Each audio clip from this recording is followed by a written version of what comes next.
नमस्कार. तुम्ही पाहत आहात अमृत मंथन, जिथे आपण नाती, विचार आणि आयुष्य थोडं जास्त समजून घेण्याचा प्रयत्न करतो. रोज सकाळी तो अलार्म वाजतो आणि आपली एकच धावपळ सुरू होते.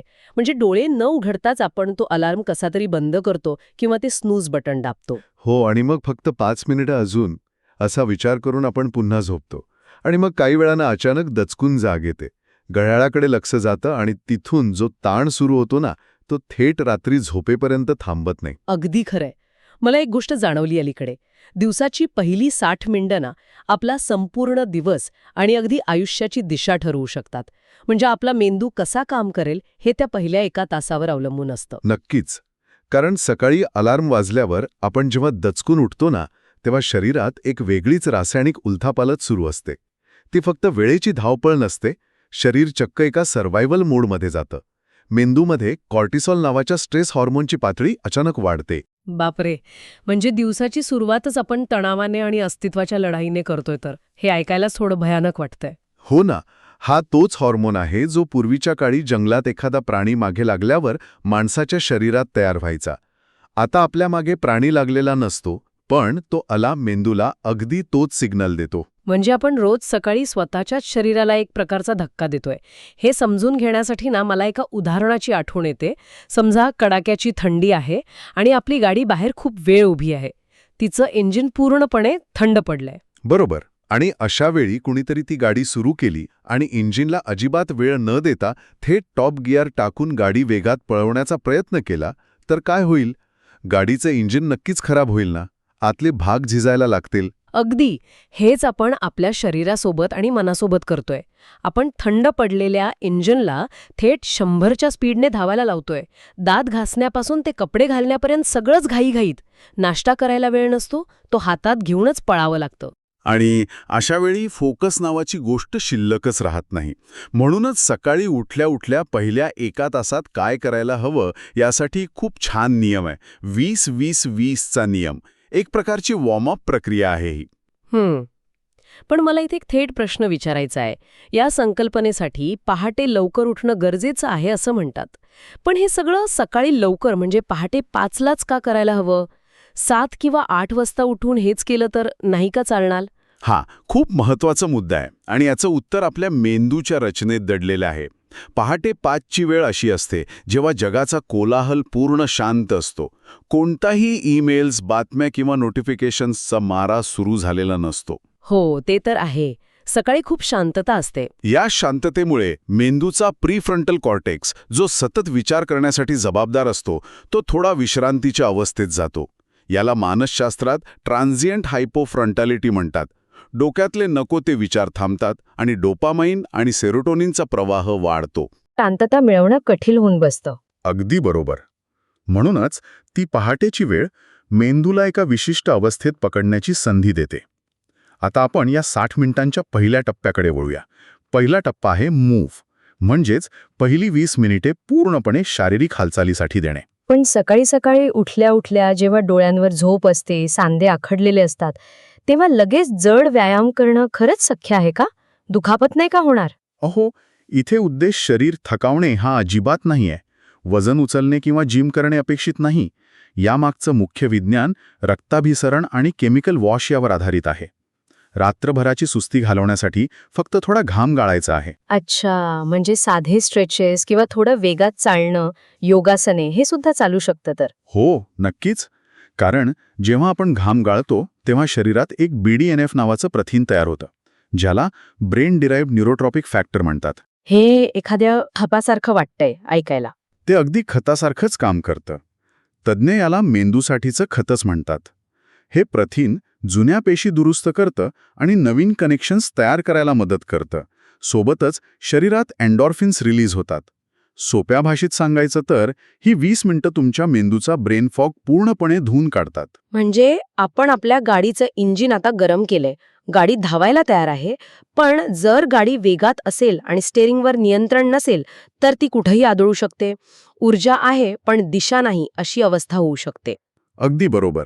आणि म्हणूनच यानंतरचा दुसरा टप्पा येतो, ज्याला आपण रिफ्लेक्ट म्हणू शकतो. पुढची 20 मिनिटं ही आत्मपरीक्षण आणि नियोजनासाठी आहेत.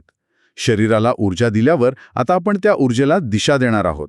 म्हणजे आता एका जागी शांत बसायचं, ध्यान करायचं, डायरी लिहायची किंवा आजच्या दिवसाचे प्राधान्यक्रम ठरवायचे. हो, कारण मानवी मेंदू 2 पद्धतीने काम करतो, रिॲक्टिव्ह आणि प्रोॲक्टिव्ह.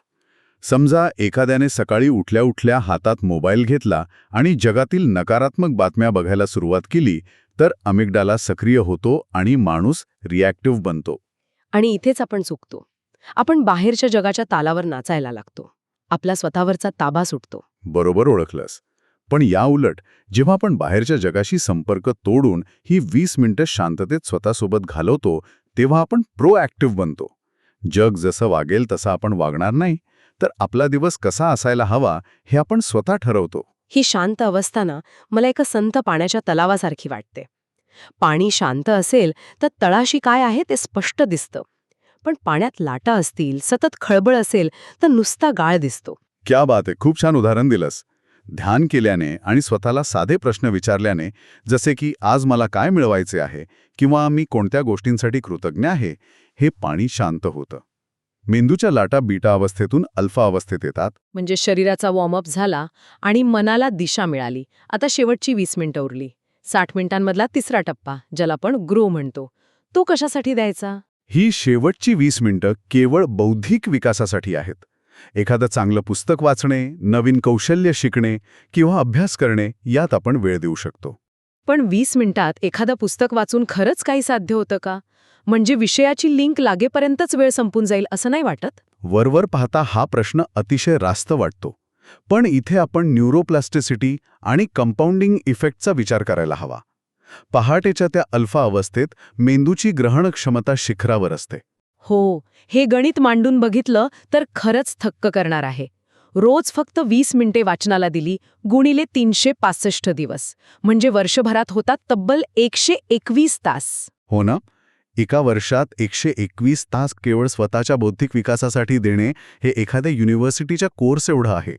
हीच ती छोट्या पण सातत्यपूर्ण सवयींची ताकद असते. एका दिवसात फरक दिसणार नाही, पण वर्षभरात दृष्टिकोन पूर्ण बदललेला असतो. हे सगळं ऐकायला खूप छान आणि आदर्श वाटतं, पण प्रत्यक्ष जीवनात हे अंमलात आणणं खूप कठीण आहे.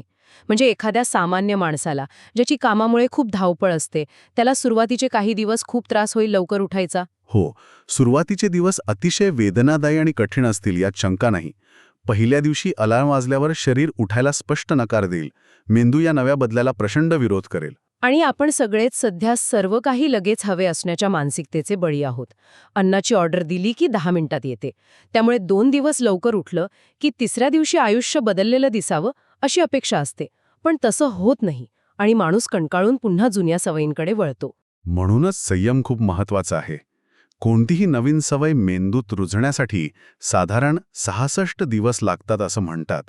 पहिले 22 दिवस जुनी सवय मोडण्यासाठी असतात, जे सर्वात कठीण असतात. अच्छा, म्हणजे हे टप्प्याटप्प्याने होतं तर. हो, पुढचे 22 दिवस नवीन सवयीचे मार्ग तयार होतात आणि शेवटचे 22 दिवस ही सवय स्वभावाचा अविभाज्य भाग बनते. यासाठी प्रचंड सातत्य लागतं. एका रात्री चमत्कार होत नाही. म्हणजे ही कोणतीही जादूची कांडी नाहीये, याला वेळ द्यावाच लागेल. पण एकदा का सवय लागली की दिवसाची सुरुवात एका वेगळ्याच ऊर्जेने होईल. घाईघाईत उठण्याची ती कॉर्टिसॉल वाढवणारी सवय आपल्याला थांबवलीच पाहिजे. नक्कीच. कारण हा नियम केवळ वेळेचं व्यवस्थापन नाहीये, तर ते स्वतःच्या ऊर्जेचं आणि फोकसचं व्यवस्थापन आहे. शरीर, मन आणि बुद्धी या तिन्ही गोष्टींना हा नियम संतुलित करतो. असा दिवस किती उत्पादक असेल याची आपण कल्पनाच करू शकतो. अगदी खरंय. खरं सांगायचं तर ही कल्पना मला एका पुस्तकातून मिळाली. आणि त्या पुस्तकात अशा अजून खूप गोष्टी आहेत ज्या आपला दृष्टिकोन मुळापासून बदलू शकतात. हो, आणि जाता जाता एक विचार नक्की करा. जर सकाळची फक्त 60 मिनिटं एखाद्या व्यक्तीच्या आयुष्याची दिशा बदलू शकत असतील, तर आपण दिवसभरात किती वेळ वाया घालवतो. बरोबर. कधी प्रवासातला वेळ, तर कधी मोबाईलवर स्क्रोल करण्या जाणारा वेळ. जर तो वाया जाणारा वेळ आपण स्वतःच्या विकासासाठी वापरला तर आपण काय साध्य करू शकू याचा विचार नक्की करा. तुम्हाला हे उपयोगी वाटलं असेल तर हे नक्की तुमच्या लोकांबरोबर शेअर करा. अशाच मनाला भिडणाऱ्या विषयांसाठी अमृत मंथनला सबस्क्राईब करा.